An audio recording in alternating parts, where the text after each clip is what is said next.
तो चलिए दोस्तों शुरू करते हैं आज का रीडिंग सेशन इस आर्टिकल के कुछ शानदार वर्ड्स के साथ। तो इस आर्टिकल में आया है इन अ जिफी। इसका मतलब होता है पलक झपकते ही। देखते हैं ना, चोर लोग पलक झपकते ही सामान लेकर के भाग जाता है। उसके बाद है इन अ हफ। इसका मतलब होता है इन अ बैड मूड, मतलब खराब मूड में। कभी कभी आदमी इन अ हफ रहता है, मतलब खराब मूड में होता है। उसके बाद है एग्जॉस्परेटेड। इसका मतलब होता है बहुत ज़्यादा चिढ़ा हुआ। उसके बाद है इटरी। तो खाने पीने की जो जगह होती है उसे इटरी कहा जाता है। होटल्स, रेस्टोरेंट्स, ये सब क्या है? तो इटरी ही तो है। स्वैंकी मतलब फैशनेबल तथा महंगा, खास करके इस तरीके से जिसका मकसद लोगों को इम्प्रेस करना हो। तो स्वैंकी दुकान रहता है तो लगता रहता है बहुत फैशनेबल और बहुत ही मतलब कि महंगा लगता रहता है, और लोगों को लगता है कि चलो इसमें बहुत अच्छा सामान मिलेगा, यहाँ बहुत अच्छा सेवा मिलेगा, है ना। तो उसे ही स्वैंकी कहा जाता है। आगे है फ्लैबरगैस्टेड। इसका मतलब होता है हैरान।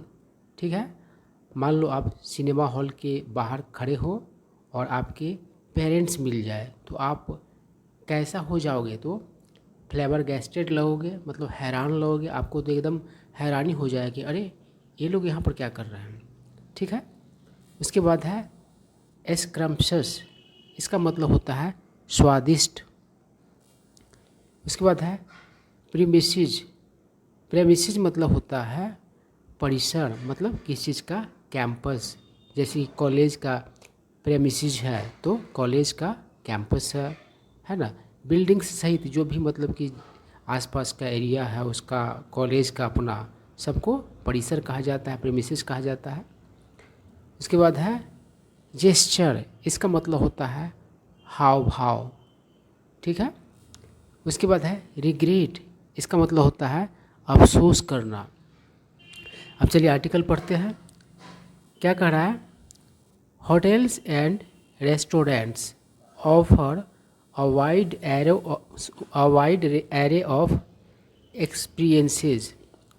तो यहाँ पर देखिए अ वाइड एरे ऑफ दिया हुआ है। इसका मतलब होता है तरह तरह के, है ना, मतलब बहुत बड़े रेंज का, भिन्न भिन्न तरह के, है ना। तो कह रहा है कि होटल्स और रेस्टोरेंट्स ऑफ़र करते हैं विभिन्न तरह के एक्सपीरियंसेस, मतलब कि अनुभव, है ना। यानी कि अलग अलग होटल्स में आप जाओ, अलग अलग रेस्टोरेंट्स में जाओ तो आपको अलग अलग तरीके के अनुभव प्राप्त होंगे, है ना। अलग अलग तरीके का आपको एक्सपीरियंस प्राप्त होगा। कहीं पर अच्छा खाना मिलेगा, कहीं पर ख़राब मिलेगा, कहीं पर महंगा, कहीं पर सस्ता। तो यही सेंस हो रहा है। आगे क्या कर रहा है? More often than not. More often than not का मतलब होता है यूजुअली, मतलब सामान्यतः। वन एंटर्स, वन मतलब किसी व्यक्ति के लिए प्रयोग किया गया है, तो कोई व्यक्ति प्रवेश करता है। देयर प्रेमिसेज, देयर किसके लिए प्रयोग हुआ है? तो होटल्स और रेस्टोरेंट्स के लिए प्रयोग हुआ है। तो होटल्स और रेस्टोरेंट्स के मतलब कि परिसर में प्रवेश करता है कोई भी एक्सपेक्टिंग द अनएक्सपेक्टेड। तो कुछ अनएक्सपेक्टेड चीज़ का मतलब कि उम्मीद करके। इन 2009, अनएक्सपेक्टेड कहने का क्या सेंस है कि किसी रेस्टोरेंट या होटल्स में मतलब कि प्रवेश करता है कोई आदमी तो उसको लगता है कि चलो यहाँ का कुछ न कुछ हमें कुछ अच्छा खाना मिल जाए, जैसा उम्मीद नहीं हो वैसा मिल जाए, है ना। ये सेंस है। आई क्या करा? इन 2009 मतलब 2009 में I stayed in Jaipur for about a month, मतलब मैं जयपुर में ठहरा करीब करीब एक महीना।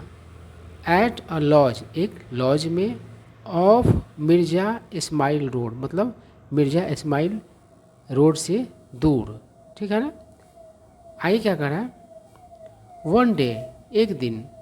आई went to a nearby restaurant, मैं पास के एक रेस्टोरेंट में गया। And asked for the menu, और मेन्यू मांगा। आस्क फॉर मतलब क्या होता है, मांगना, तो उसी का हो गया है आस्क्ड फॉर। आई क्या कर रहा है, it was like a slim magazine with innumerable dishes.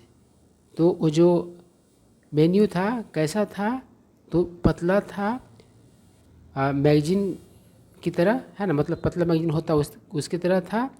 और उसमें क्या थे, तो अनगिनत डिशेज का मतलब कि नाम वगैरह दिया हुआ था, यही सेंस है।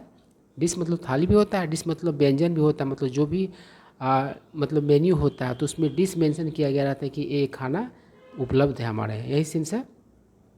आई क्या करा है, छोले भटूरे है, किसी आदमी ने पूछा, तो क्या करा है, आई आस्क्ड मतलब मैंने पूछा छोले भटूरे है। नहीं Sahib, the waiter replied, waiter ने जवाब दिया नहीं साहिब। आई क्या करा है, मटर पनीर मतलब फिर क्या पूछा कि मटर पनीर है, यही सेंस है। आई इंक्वायर्ड मतलब मैंने पूछा, पनीर है पर मटर नहीं, ही सेड उसने कहा पनीर तो है लेकिन मटर, सॉरी हट वही तो कह रहा है, पनीर है पर मटर नहीं है। आई क्या कर रहा है, ओके देन ठीक है तब आलू का पराठा ला दीजिए, तब आलू का पराठा ला दीजिए। आई सेड मैंने कहा, विथ रेजिग्नेशन मतलब रेजिग्नेशन के साथ। देखिए रेजिग्नेशन का एक अर्थ तो इस्तीफ़ा होता है, लेकिन यहाँ पर इस्तीफ़ा नहीं है, इसका सेंस है कि हार करके है ना। रेजिग्नेशन कहने का सेंस होता है समर्पण, जब आपके सामने कोई चारा नहीं बचता है तो आप हार करके क्या करते हो, वो मतलब कि किसी चीज़ को आप मतलब कि स्वीकार कर लेते हो, तो वही सेंस है। हार करके क्या कहा कि पराठा, आलू का पराठा ला दीजिए, है ना। आए क्या करा, पराठे वाला कुक घर चला गया साहिब, ही इन्फॉर्म मी। तो वेटर ने इस बार क्या कहा कि पराठा जो बना रहता था वो कुक घर चला गया है ना साहिब, उसने मुझे सूचना दिया।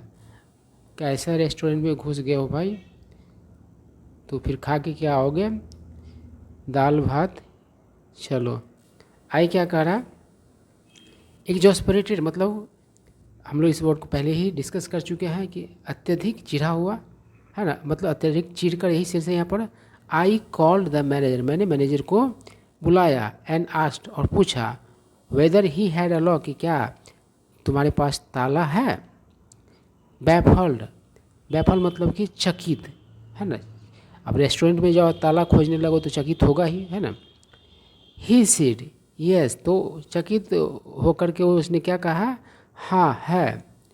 आई told him to lock off the restaurant, तो मैंने कहा कि रेस्टोरेंट में ताला लगा दो।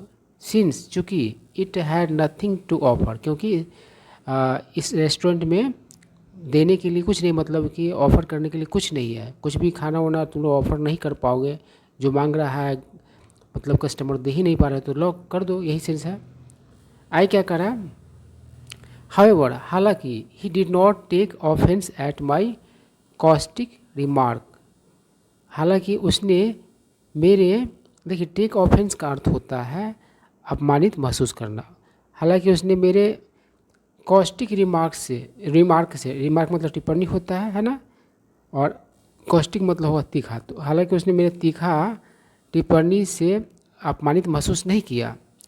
आई लेफ्ट इन अ हफ, और मैं ख़राब मूड में वहाँ से निकल गया। एंड वेंट टू अनदर इटरी, और दूसरे खान पान वाले जगह पर गया है ना। इटरी मतलब खाने पीने की जगह जो होते हैं, हम लोग तो इस वर्ड को डिस्कस कर ही चुके हैं। आई क्या करा, वेयर जहाँ, आई एट मैं खाया, टू माई हार्ट्स कंटेंट यानी कि जी भर के है ना। टू हार्ट्स कंटेंट का मतलब होता है जी भर के, ठीक है, चाहे खाने की बात हो या कोई और भी चीज़ का बात हो, मतलब जितना मन चाहे उतना है ना, तो जी भर के यहाँ पर सेंस निकल रहा है।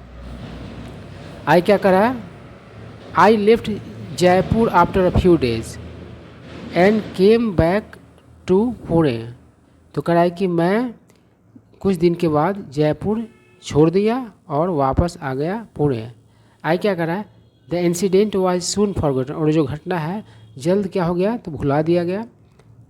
आई क्या करा, अ फ्यू ईयर्स लेटर कुछ वर्षों बाद, आई विजिटेड अ रेस्टोरेंट मैं एक रेस्टोरेंट गया मतलब विजिट किया रेस्टोरेंट का, इन गुरुग्राम मतलब गुरुग्राम में, एंड आस्क द वेटर और वेटर से कहा, हुजूर क्या है, व्हाट हैव यू गॉट, यही सेंस है इंग्लिश में, हुजूर क्या है।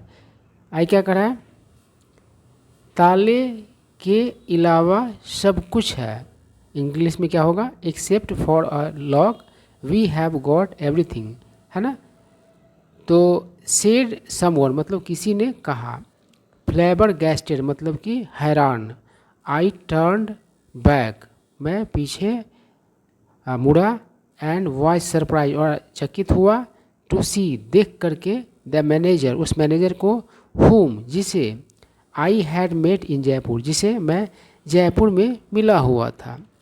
ठीक है, ये तो बहुत बड़ा हैरान करने वाला बात है भाई, जयपुर का मतलब कि होटल चलाने वाला गुरुग्राम में मिल जाए तो बहुत चकित करने वाला बात है, हैरान करने वाला है। आई क्या कर रहा है, he had opened his own restaurant in Gurugram मतलब उस आदमी ने अपनी खुद का रेस्टोरेंट गुरुग्राम में खोल लिया हुआ था। दैट डे उस दिन, ही हैड एवरीथिंग उसके पास हर चीज़ था, that was mentioned in the menu जो मेन्यू में जिक्र किया हुआ था, एंड द फूड वाज स्क्रम्पशस और फूड जो थे वह कैसे थे तो स्वादिष्ट थे। ठीक है, आई क्या करा है, वी रिकॉल द एपिसोड हम लोगों ने उस घटना को एपिसोड को याद किया, रिकॉल का मतलब होता है याद करना, एंड लाफ्ड और हंसा, हार्टली मतलब दिल से, the cherry on the cake was dead. देखिए यहाँ पर the icing on the cake होता है मुहावरा, उसको ही थोड़ा बदल दिया है, तो इसका मतलब होता है सोने पे सुहागा, मतलब जो चीज़ अच्छा है उसमें उस पर भी और अच्छा है ना, यही सेंस है। तो कह रहा है the cherry on the cake was that it was a free treat from him, treat मतलब दावत होता है, और ये सोने पे सुहागा वाली बात क्या था, तो वो जो खाना हमको मिला वह मतलब उसके तरफ से क्या था तो फ्री दावत था, तो एक सोने पे सुहागा बात हो कि अच्छा खाना ही मिले वो भी फ्री में। आई क्या कर, आई थैंक्ड हिम मैंने उसे धन्यवाद कहा, प्रोफ्यूजली मतलब बहुत अधिक मात्रा में, है ना, and am still in touch with him और अभी भी उसके टच में हूँ। आई क्या करा, वंस एक बार, I ordered a vegetarian dish at a swanky restaurant in Lucknow, एक बार मैंने ऑर्डर किया एक शाकाहारी खाना एक स्वैंकी रेस्टोरेंट में लखनऊ में, है ना, स्वैंकी वर्ड को हम लोग डिस्कस कर चुके हैं। It was full of chillies वह मिर्ची से भरा पड़ा हुआ था, है ना। आई कॉल द वेटर मैंने वेटर को बुलाया, एंड टोल्ड और कहा, हिम मतलब उसे, शोरबा कुछ ज़्यादा ही तीखा है ना, इंग्लिश में है, this dish is too spicy, ठीक है ना। आई क्या करा, the manager immediately came and tested it, तो मैनेजर तुरंत अविलंब आया और इसे चखा, है ना। ही अपोलोजाइज्ड अपोलोजाइज मतलब होता है माफ़ी मांगना, एंड सर्व्ड अनदर डिश उसने माफ़ी मांगा और दूसरा खाना परोसा, इन अजीब ही मतलब पलक झपकते मतलब तुरंत। इट वॉज परफेक्ट एंड डेलिशस और जो मतलब कि दूसरा खाना ला करके दिया हुआ कैसा था तो परफेक्ट था और स्वादिष्ट था, डेलिशस मतलब स्वादिष्ट होता है। आई क्या करा, what's more he did not charge me anything and again regretted that the restaurant had served a below पर आइटम, और जो मतलब कि उससे ही मतलब जो बड़ी चीज़ जो थी जो और जो दूसरी चीज़ थी, है ना, कि उसने क्या किया तो कोई भी चार्ज नहीं किया, और फिर से अफसोस जताया कि रेस्टोरेंट मतलब उसी रेस्टोरेंट ने जिस रेस्टोरेंट में वो गया था वो मतलब कि परोसा हुआ था उसको वैसा आइटम जो बिल्लो पार था, है ना। बिल्लो पार करने का मतलब होगा घटिया, है ना, जो सामान्य से ख़राब हो, है ना, तो या जैसा उम्मीद किया गया उससे ख़राब हो तो घटिया ही कहेंगे। आई क्या करा, आई वॉज टस्ट एंड रियलाइज तो मैं क्या हुआ तो टस्ट हुआ और महसूस किया, ठीक है। टच होने का मतलब क्या है कि खुशी महसूस करना और आभारी महसूस करना, खास करके किसी ऐसी चीज़ के लिए जो आपके लिए किया गया हो अच्छा काम, उस चीज़ के लिए आप टस्ट हो जाते हैं। तो आई वॉज टस्ट मैं टस्ट हुआ और महसूस किया, डैट कि it was not for nothing, देखिए नॉट फॉर नथिंग का मतलब होता है फॉर अ गुड रीजन, मतलब कि अच्छे वजह से। तो कह रहा है कि अच्छे वजह say that Lucknow was called, कि लखनऊ को कहा जाता था शहर ए तहजीब, द सिटी ऑफ एटिकेट, है ना, यानी कि तहजीब का शहर, है ना। तो इतना अच्छा मान लो लोग आचरण दिखाएगा तो शहर ए तहजीब कहना तो लाजिमी है।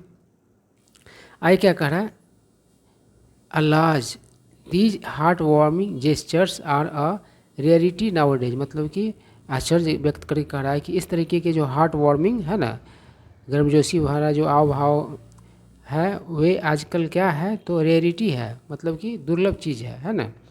मे भी हो सकता है द टाइम्स हैव चेंज, कि समय बदल चुका है, and so have the people and there values, और उसके साथ ही जो है मतलब टाइम के बदलने के साथ बदला है और लोग और उसके मतलब कि वैल्यूज भी क्या हो गए हैं तो बदल चुके हैं, यही सेंस है। तो आई होप आप लोगों को ये आर्टिकल समझ में आया होगा, कुछ न्यू वर्ड सीखने को मिले होंगे।